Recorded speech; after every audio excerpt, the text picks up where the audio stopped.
and more exciting that we're able to have this very important conversation. The title of this key discussion is titled Breaking the Glass Ceiling, Strengthening Women's Leadership in Academic Leadership. And I'm not going to do this alone. I'm just going to ask the questions, and we're going to have amazing speakers who would help us respond to these questions and lead the conversation further. I want to trust that we have everyone in the room, starting with, I'm going to call on Professor Hawa Lamino Abubakar. She's the head of department, business administration, management, and entrepreneurship at Now University. Can you please give her a warm welcome?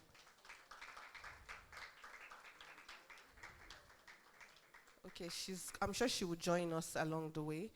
Then we're going to have Professor Mercy Ada Aniwe, and she's come all the way from the Department of Economics from the University of Benin. Can we give her a warm welcome? So when she was coming, she wanted to give us a powerful presentation, and we'll still have it with the discussion. Yes, all right. So good to have you, ma. Do you want to go? Okay.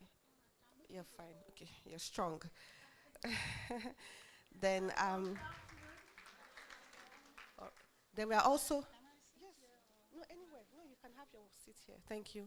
And then we are also going to have Dr. Patricia. She's from the University of Ibadan Economics Department. Can we give her a warm welcome as she joins us here? Okay, Dr. Patricia.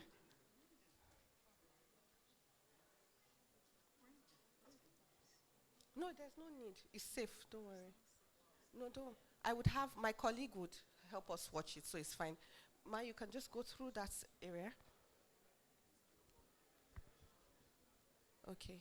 And we have somebody powerful online. His name is Jackson Otieno. He's the program manager for Co-Impact Africa. He would give us a presentation, like a keynote along the way while we have this session. I know Professor Hawa will join us, just so that we don't waste time. Really glad to have you here. And what we are discussing is not what you don't already know. This is your lived experience. So thank you. All right, thank you so much. Okay, to just help us kickstart, you are economics in the university environment. What do you think are some of the visible and some of the invincible barriers that really cap women's progress in leadership and at all levels? I would let Prof, if you can help us start. Visible and invisible impediments that disturb women from advancing, particularly in academic economics. They are numerous. But first of all, I'll take the fact that the women are also in charge of the homes. And many times, many household problems bother them. And then when it bothers them, they cannot, be able to rub shoulders with the male counterparts. That is one. For instance, we have had researches that have shown that disturbs them a lot. And because of it also, you find that even when they are supposed to, contest for positions, like deanship and headship or whatever, fill their names, you find that the household, somehow tempers their ideas. They tamper with the ideas like you don't need to be a dean. Maybe coming from the leader of the home or whoever, or friends. And that is there already, in addition to all the household works that they do. Invisibly, you find that the society itself is not friendly with the ladies or the women taking up positions. I can tell you, the lady speaking to you, I was, many times nominated for positions like deanship, position and all that. But you find that before the thing gets to fruition, other people, the men normally just take over and say, don't forget, she's just a wife, and she doesn't really need anything.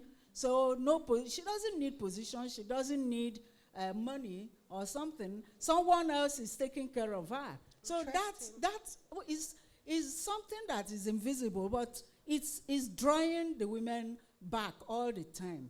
And as I said, I was like nominated for deanship or headship for almost 6 times, knowing that the capacity that I have.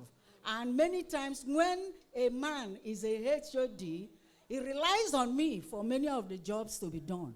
If he's traveling, he hands over to that lady. But he doesn't want that lady to be the real head, you know?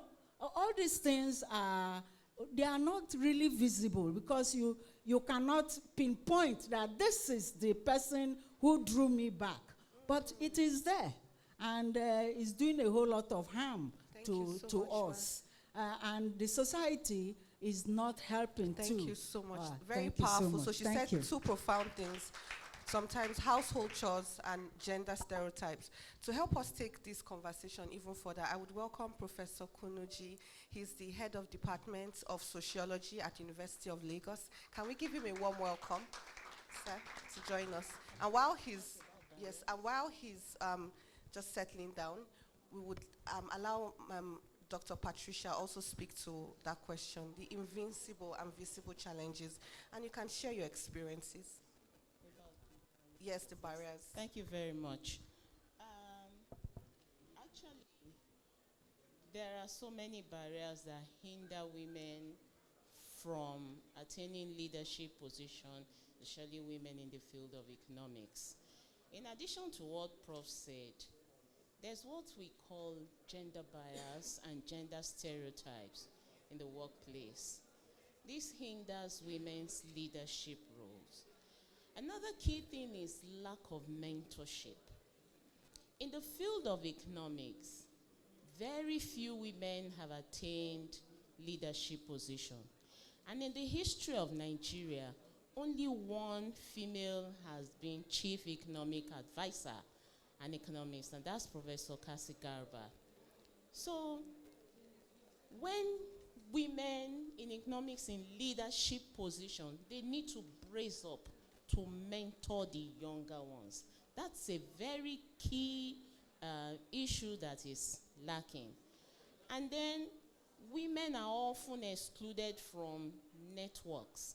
You find that in the workplace, there's what we call informal network, information sharing.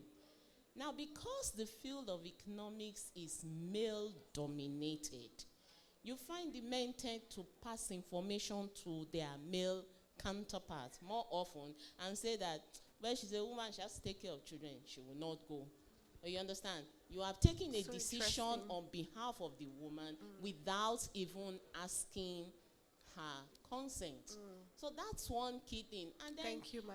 I have also discovered that when there are meetings going on, sometimes women make suggestions and they just say, no, we cannot take that here and all that stuff. Yeah. It then goes down to say that, yes, it's a male-dominated profession, but that does not mean that women should be shut down. Thank you Women so also much, have, ma. sorry, one last thing I want to say. Problem. There's this imposter syndrome about women. Many women feel, oh, if I'm given this position, can I do it? There's this issue of self-doubt. You're already doubting yourself even before other people doubt you. And I think that we need to play down on that. Rather than doubting yourself, pick up the position, do what you know, and then ask for help for the things that you don't know. Thank you so much. Thank you for that powerful point. I remember there was a popular TED talk that went about that many times if men are qualified, like 60% they apply, but a woman wants to get like 100% to be sure that she is qualified before she takes on that position. And this leads on, as an HOD, sir, do you think this is like the general experience of women in academic, at least from the social sciences, sir? Yeah, thank you. Let me start by saying that I was the HOD until the end of July. So I have completed my tenure as the head of the department. The good news is that I have been succeeded by a female professor who happens to be a very close friend of mine. And I agree that those barriers are there. We have these gender norms. There are expectations. So society creates expectations, and they expect women to conform. For instance, the new head of department in my own department now, there are things that already people are expecting her to conform to. One example, the departmental vehicle. As head of department, I drove it. I decided that I was not interested in keeping a driver. But upon assumption of office, people went to the new head of department to say, you must get a driver. And she doesn't want a driver because personally that's her choice. But because she's a woman, some people already are kicking. They're telling her what to do. And these are some of the, and in fact they told her specifically, you're a woman, that you can't behave like your predecessor. Okay, so those challenges are there.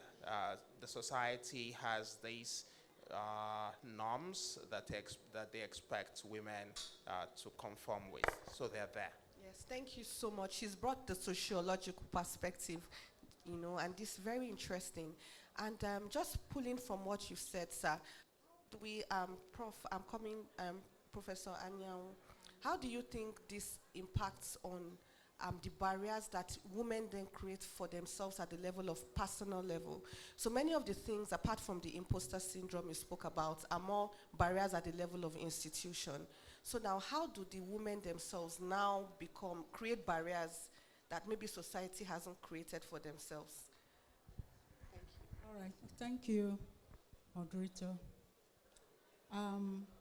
One way in which women create these problems for themselves is that many ladies don't believe in themselves, like what Dr. Ajayi earlier said. You don't believe in yourself, then that means whatever people tell you is what you're going to follow. And then eventually you find yourself stumbling because you don't even believe yourself. Let me give you a little story. When we were growing up and then in school, I had a number of girlfriends. And then you find that before the exams, some lecturers will be inviting some of these ladies or girls. And some of them, I had a very close friend that she will ask me, let's go. This man had asked us to come or asked me to come. Please accompany me. I normally ask her, are you going there because you cannot write the exams?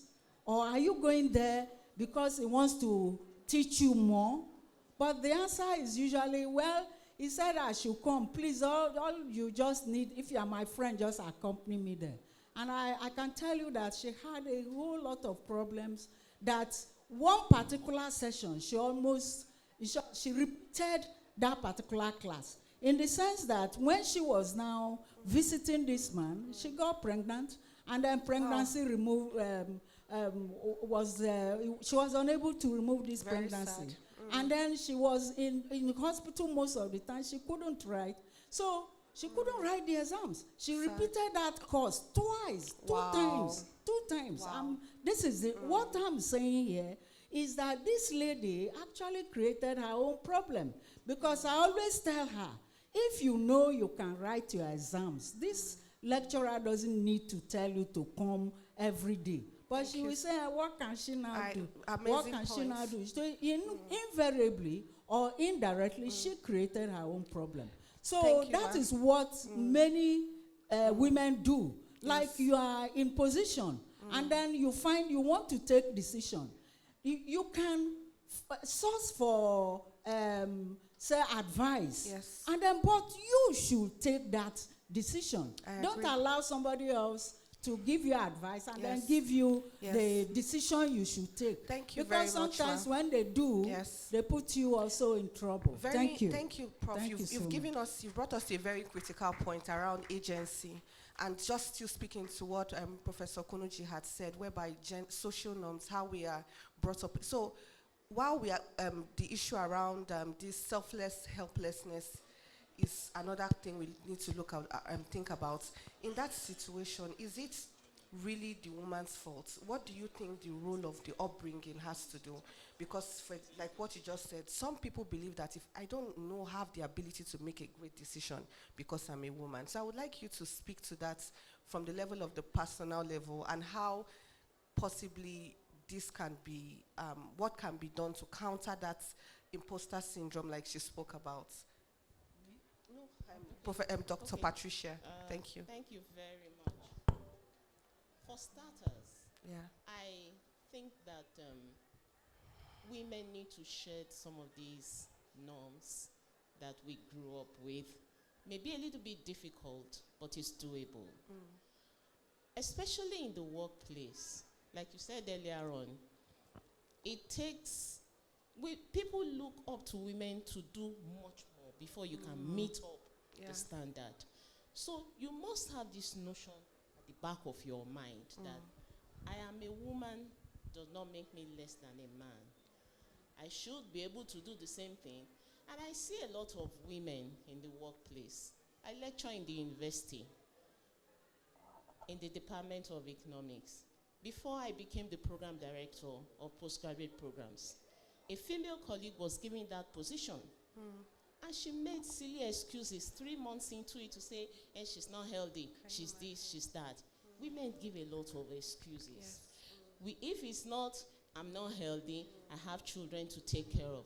That again is a minus for us. So I took it up.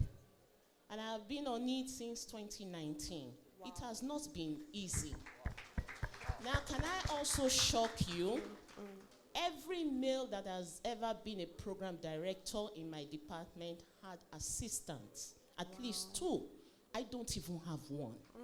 I even do the job of a messenger, just so that things can run. And I have never complained once. Why? Because I don't want any man to look down at me and say, they have come again. Shebi, this one said this one wants to say this. So sometimes we need to speak to ourselves. Like I said earlier on, you are not inferior to a man. We are on equal basis. Just tell yourself, what you can do, do. What you cannot do, ask for help. Thank you, It's so very powerful. important. Thank you, Professor Kunuji. So just bringing us to this concept of socialization, because it sounds like, I know there are critical periods in a person's life. You know, when you're young, then there's hope you can change. There are sensitive periods when, like, you're an adolescent. But when a person is really fully grown and already thinks that, you know, is there hope to have that mental shift? You know, coming from that sociological perspective and the lived experience as an academia. Yes, it's possible to have that shift. But the first step is to be aware that there is something you want to change, and you're committed to changing that thing. It can happen, but whoever is going to do that must come to that realization that there is need for a change. But one other thing I'll also like to add is that women sometimes, the expectation is that women should support women, but you'll be shocked that sometimes those who will gang up against women who are holding offices are women. And that's from my own experience. They are very quick to find faults in what other women are doing. And so these are things we should also keep in mind. We should be a little more supportive of one another. Thank you so much. Very powerful points. And just to piggyback back to what you said, could it be that the resources are limited, and so maybe a few people then have to try to get the few slots available? Maybe that scarcity mindset. So, but what do you think at the level of universities can be done? Now, what can the institution do to support women at, to rise up to that position if given? Because the fact that you give someone something doesn't mean they will take it if they don't feel they have the ability. So, Prof. Anya, can you help us? Thank you very much. Can you also tell us maybe what you have done and what yeah. can be done? Yes. Really, I think this, we have to work at the policy level, because many times the universities are there, the vice chancellor and all those other people, they are all there. And when they see that a woman is supposed to be the next person, but they don't give to that person, they will prefer to give to the man. And this is the problem we've been having. And so the best thing to be done is to have a policy to say, if we have like 15 lecturers and then 5 are women, every 3 years or every 3 tenure, a woman should be the head of department. And that's the only way we can go, if we have a strong policy to direct.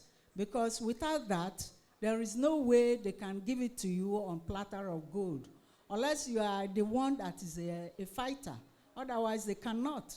And I want to a little bit touch what the last speaker, that's our male, said, that the women are always the ones that fight the other women. I think that is a stereotype kind of belief, and it shouldn't be. We should not take it at all. There's no woman who actually fights the other woman. It fights every other person, but it can support. The women usually support. They should support one another. For what I have done, when in the universities, I want to reveal this. It's a secret that I have cultivated myself. In academics, you're free to sometimes leave your workplace and go to sabbatical for other things.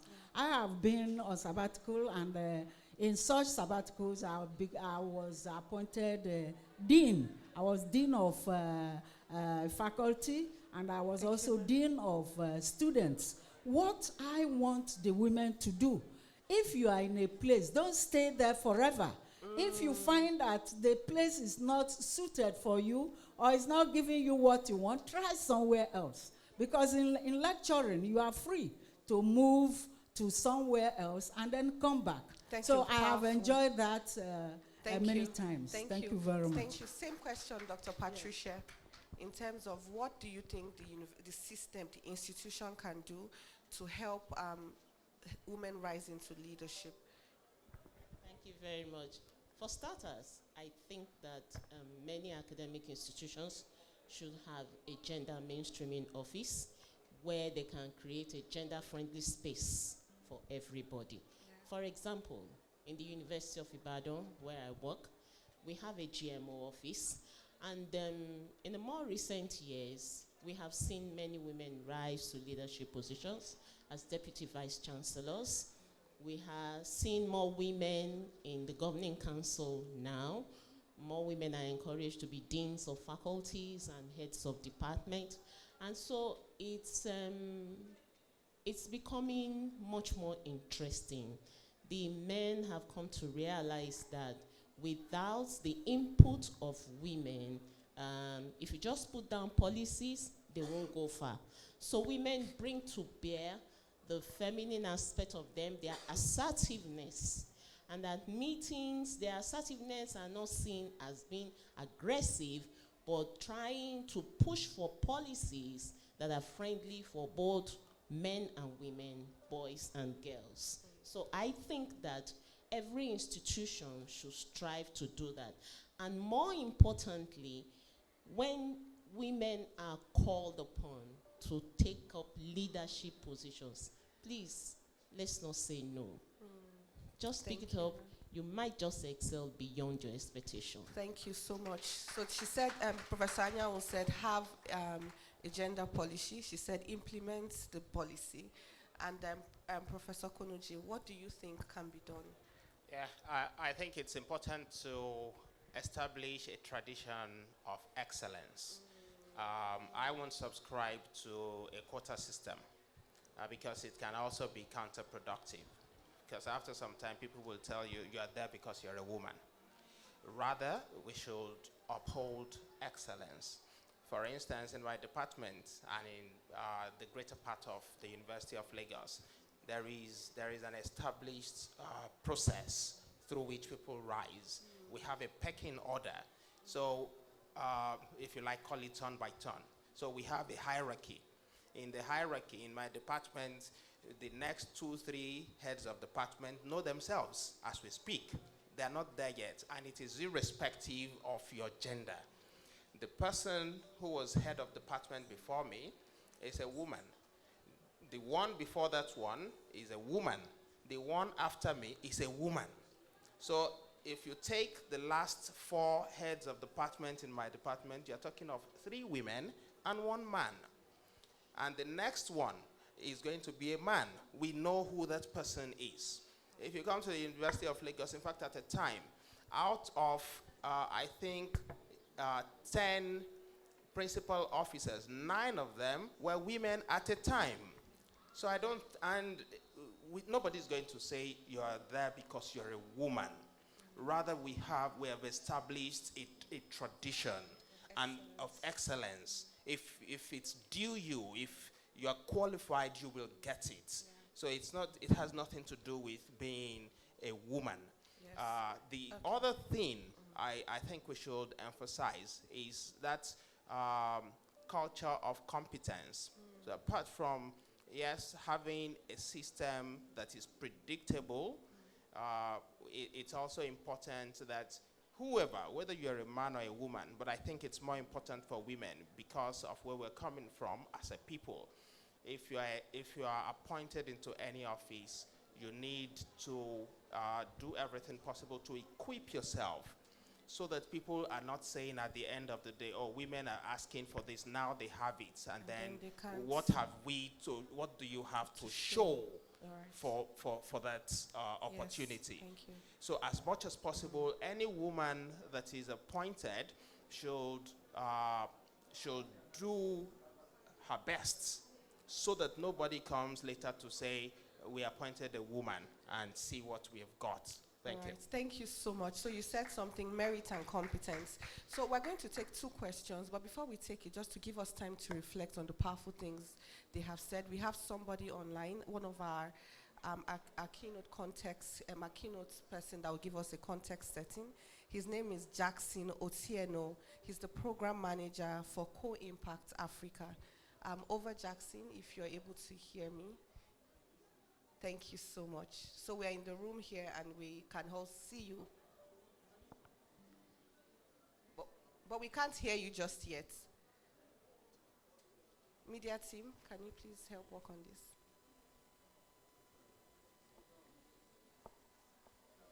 Okay, do you want him to unmute? Okay, Jackson, can you unmute your mic, please?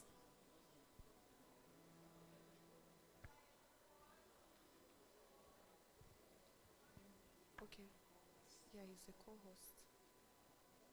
Okay, Dr. Tisi, can you help me find out if he's a co-host? We're just going to, while we're waiting for this to be sorted, Jackson, we just want to be sure that we have sorted things out at our end.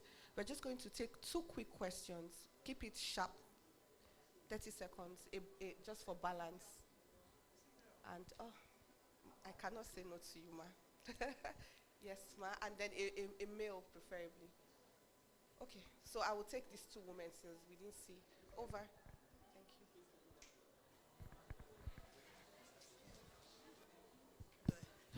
Hello. Good. Name is Lilian Anamnache, Executive Director, TA Connect. Thank you very much. I am really happy in all that I heard from the panelists. I also want to just emphasize delegation, mentorship and delegation.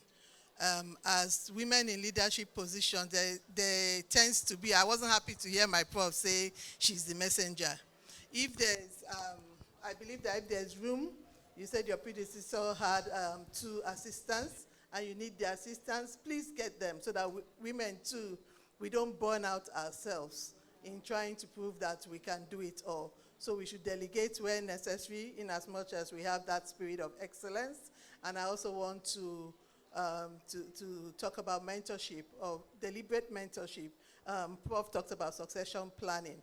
And I think part of that planning is also so that those who are coming behind can be mentored by those, irrespective of who they are, whether male or female. But I think for women in leadership, we have to be more intentional in getting that done so that we can also see more women rise to those ranks. Those are just 2 things I wanted to add. Thank you for that Thank you. powerful contribution. Thank you. Sorry, we have another person. Hello. Yes. Okay, Jackson, are you there? Can you hear us now? I've been able to hear you. Can you hear okay. me? Yes, we can hear you now. Thank you. Can you hold your question so we'll take it? Thank you. Can you go ahead? We can hear you. Great. Thank you. Thank you very much, distinguished colleagues, guests. I believe it's already afternoon in Abuja, so good afternoon. So first off, Kemi, I cannot give any context. The discussions that have been going on so far give the context. And also, being in Kenya, definitely don't know anything about Nigeria. Having said that, it is really a privilege to join you, even though it's through Zoom, for this Gender Summit, and particularly to focus on something that matters for not only for research quality, not only for institutional excellence, which I've had being talked about, not only for Nigeria's growth, but Africa's growth, which is women's leadership in academic economic institutions. My name is Jackson Otieno. I am with Co-Impact, and Co-Impact is a partner of the Policy Innovation Center. And our job is we bring together local change makers with philanthropies to make health, education, and economic systems more inclusive. Currently, we have a commitment to deploy over $1 billion by 2030 towards these goals. You know, our core beliefs is simple, really. That is, you cannot build equitable systems without gender equality. And at the same time, you can't achieve gender equality without having women in leadership. And so our North Star is really that simple. Systems don't become inclusive without women in positions of power and influence. A lot has been said by the speakers about why this matters now, and I can just highlight some of the things that we've heard from Policy Innovation Center, from other partners in Nigeria, and this is that recent Nigeria-wide evidence shows that the pipeline is leaking, even well before we get to this glass ceiling that we're talking about. Across economics departments, women average around 43.8 at undergraduate level, but there are only 39.2 of graduates. So that attrition is already visible. By postgraduate level, the share falls further to below around 34%, being full-time and 37% being part-time. When you look at different departments, this funnel effect is also being seen, where you can see there's intake parity at some schools, but then the problem is that in some places you see there's 23% women at PhD level. In some, it's 19%. There's some departments in some institutions, there's no female PhD students. When you look at staffing, women hold only around 15% of academic posts overall. And again, this representation just keeps on dropping the higher you go, in the senior ranks. Important to note that what we're also hearing from other partners is that this is not only a problem in academia, this is also a problem in industry. For example, a partner who's working on reducing gender inequality in the banking sector and the finance sector, highlights the same kind of trends. And they tell us that, at the end of it, when you reduce gender equality in Nigeria, you could lift GDP by as much as 23%. So literally, this is an issue that has the potential to uplift not only the lives of women, but also to just improve the economic conditions for everyone. The speakers have highlighted, what's getting in the way when it comes to this issue. Madam spoke very well about these things about, stereotypes. The first one was, that stereotype that, women are in the way of other women. The other stereotypes that specifically also we are hearing exist within academia. So, for example, this whole issue of math ability and the whole issue around women, the myth about women not being as good as at math and economics and all those. So this not only affects recruitment, it affects the assignment of positions, it affects the research opportunities that women get. It affects overall the leadership track that women in academia have in terms of opportunities. The other thing that we are hearing is coming out very strongly, which speakers have already spoken to, is this whole issue of caregiving without the institutional support, or even when there's uneven policies, not only in public institutions of higher learning, but also in private institutions of higher learning. One of the speakers also talked about the whole issue of networking and support, the whole issue of mentorship and delegation. All these are tools of being able to create the kind of thing that men normally would have, those boy club or men's clubs networks, such that also women in professionals are also able to benefit from those. The other things that we are seeing and we are hearing that are important in this regard, one comes down to data. So there's a lot of data invisibility because of the lack of policies, because of the lack of the thinking around this, most departments don't routinely track, admissions, completion, publications of research, promotions, or committees' role by, disaggregated by gender. So without this, then the whole problem becomes invisible and it's, very difficult to address it. So one practical shift is to make that data visible and actionable. Another thing is to institutionalize the things that every speaker and some of the comments from the plenary have come, which is to institutionalize mentorship and sponsorship, and then really generally to fix the rules of the game, to strengthen promotion criteria. One of the speakers has talked about, having a very merit-based promotion that the next 3 department heads know themselves, because it's very clear. Yeah, if that example of Lagos University can also be replicated in other universities, then definitely this is one of the ways to fix some of these challenges. One important thing is to also still consider, when thinking about this kind of work that we've seen work in, with other partners trying to address the whole issue of women's leadership in academics, particularly in economics, is making sure that the right people who need to be in the room are always in the room. Because change sticks when coalitions form.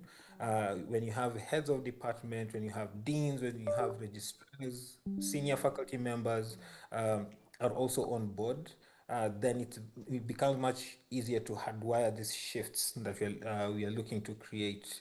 Then to target the right list of stakeholders and the networks of advisors, so that you have a cross-disciplinary coalition that brings everybody on board, and even creates that ripple effect of being able to mobilize even much faster. Yeah, wow. Yeah. Yeah. Those are so many powerful points, and I'm sure we've been taking notes. What Yeah. Jackson has done is he's giving us an idea, just in case you want to have to write a project or run a project around women in leadership, just as the other panelists have done. They've given us very great ideas that have been tested and that can work. Jackson, really grateful for your, I think your charge, because if I were not moderating, I would have taken a lot of notes on how to, make this into actions.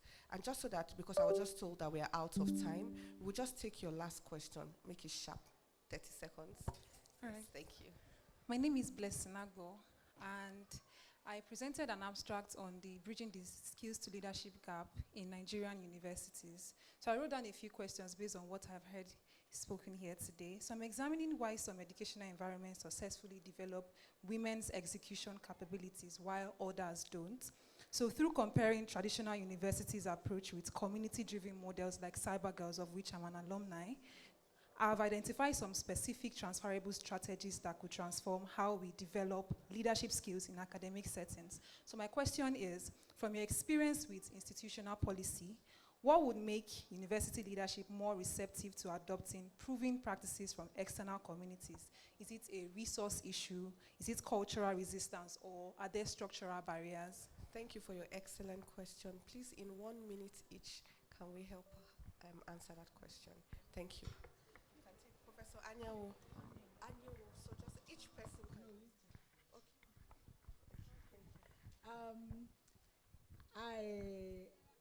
I couldn't really get the exact question you. Can you please Okay, put so it what up I again? Sorry. what so I that had her can, say. Okay, just make it fast, but make it clear. yes. Okay, make so it my- direct. What?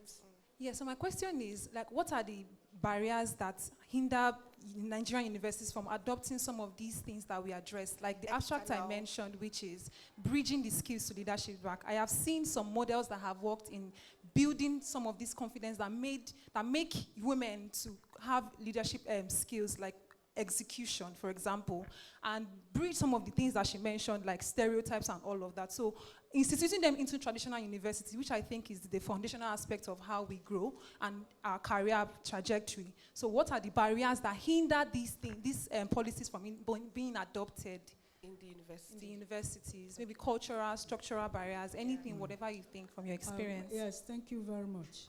I will use the experience that we've had in Edo State. And that is that what our colleague just said, that, in their department, they already know the line of leadership that the person who will be HOD in the 3 sessions or so, that's 3 consecutive times. I want to say that academic tradition had been that way. Who is the next most senior person to be the head of department? That's the person that they will choose.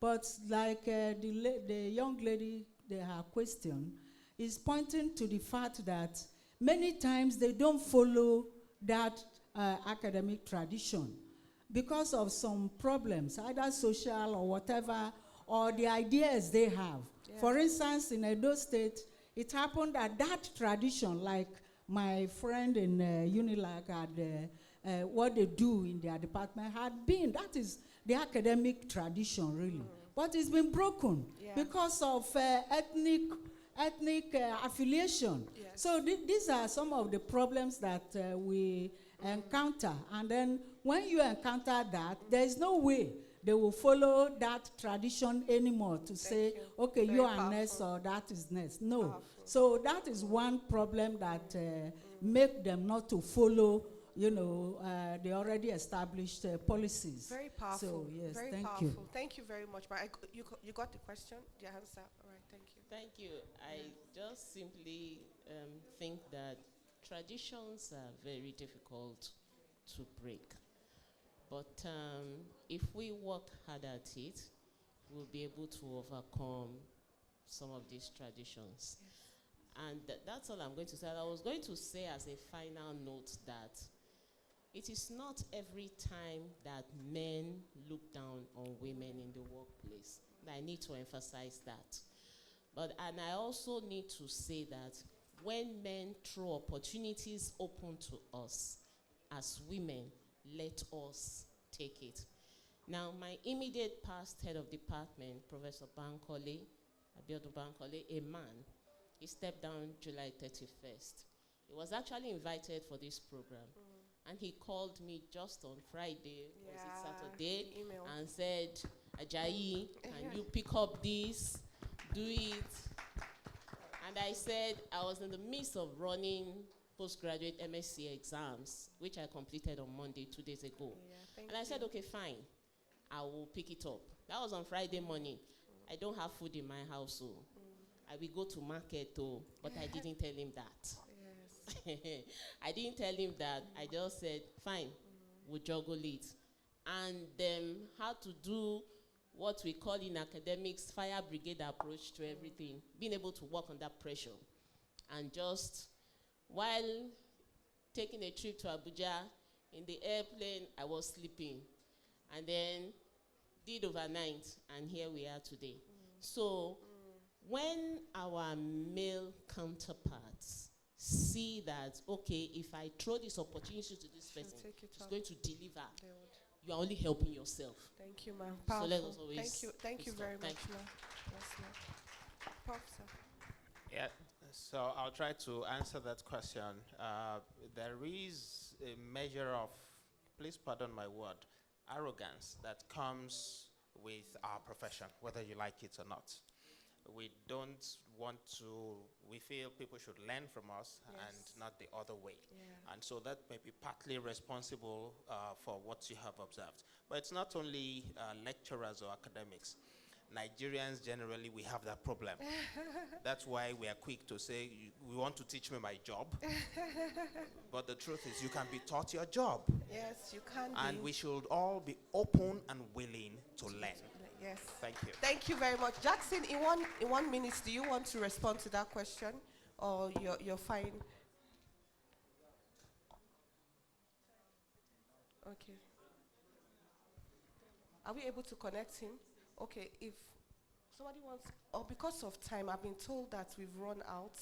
We may not be able to take any other question, but can you help me give our speakers a very warm appreciation? Thank you so much for a great time with you. All right, thank you. Okay, we have to take pictures. Thank you.